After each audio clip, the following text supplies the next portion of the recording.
والصلاة والسلام على سيد الأنبياء والمرسلين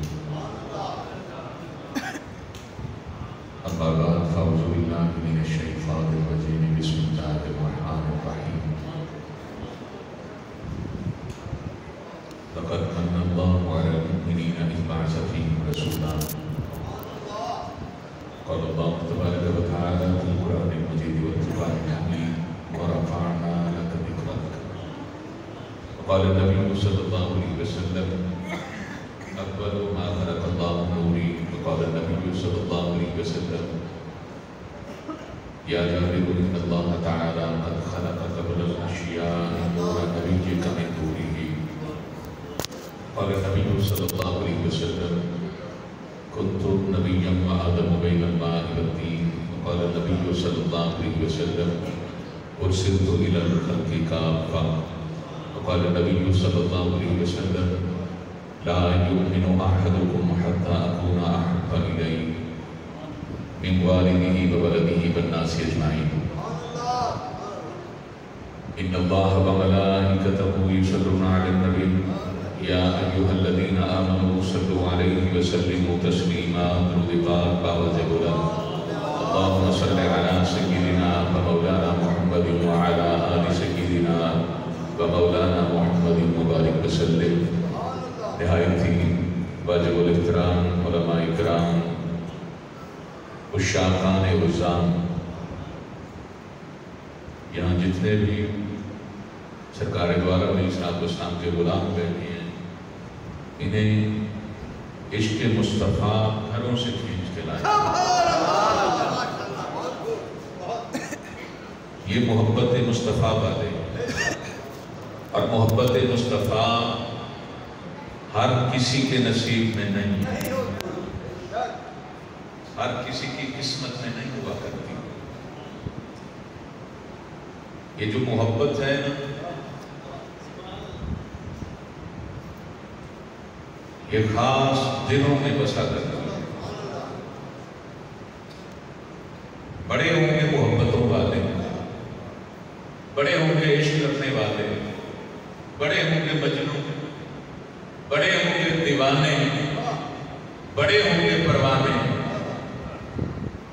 پر ان جیسا کوئی دیوانہ لا کے دکھاؤ تو جانے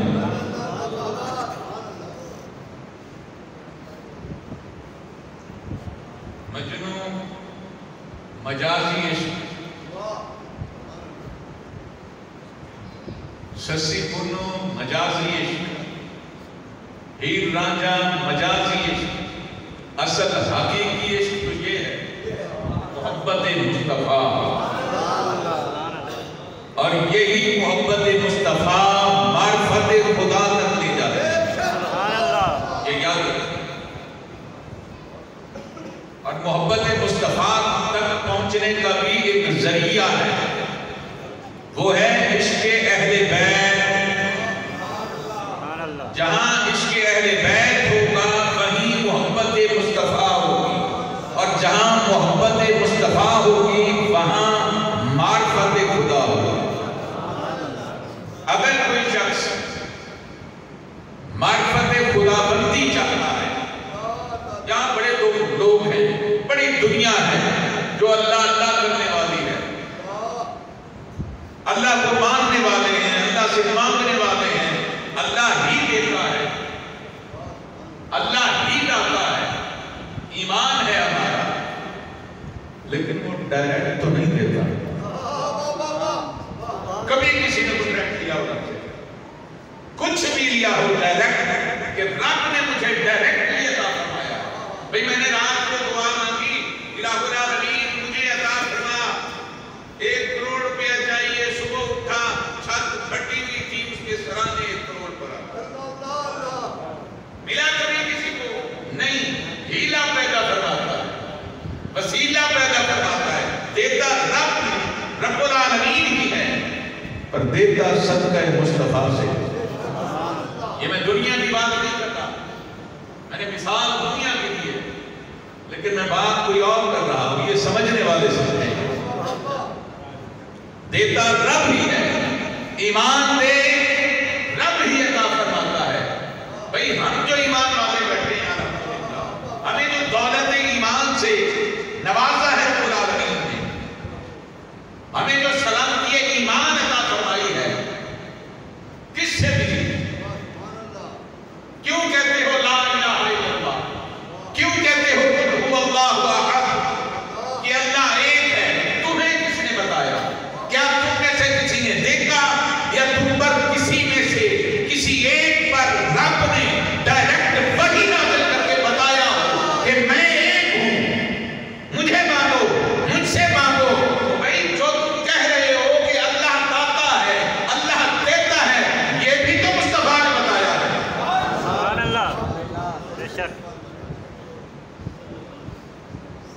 نبی کریم علیہ السلام نے بتایا نا کہ اللہ ہی دیتا ہے، اللہ ہی داتا ہے، بتا کون رہا ہے؟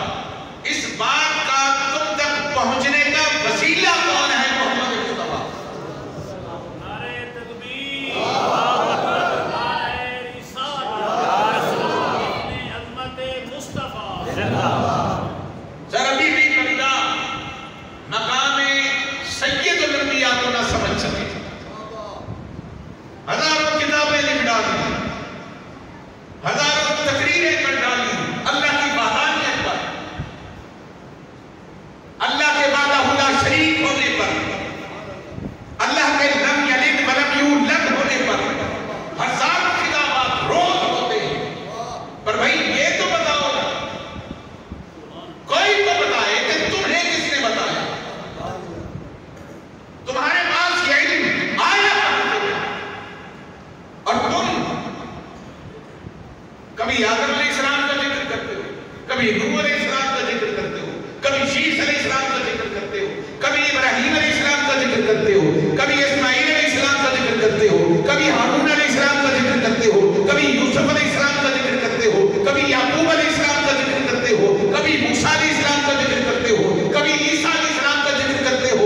یہ سارے اذکار، یہ سارے نام، ان سے واقفیت تمہیں کیسے؟ یہ تو معاملات غیب ہے، تم سے پہلے کے ہیں، تم نے تو کسی نے بھی نہیں دیکھا۔ آدم علیہ السلام سے عیسیٰ علیہ السلام کا کسی کو نہیں جانتے، تمہیں پتہ ہی نہیں ہے آدم علیہ السلام کا، تمہیں کس نے بتایا کہ آدم خلیفۃ اللہ ہے؟ مصطفیٰ کریم علیہ السلام۔ تمہیں کس نے بتایا کہ نوح نجیب اللہ ہے؟ ہم جو قرآن پڑھتے ہیں، قرآن کریم کی تلاوت کرتے ہیں، قرآن بھی تو الفاظ مصطفیٰ کا نام ہے۔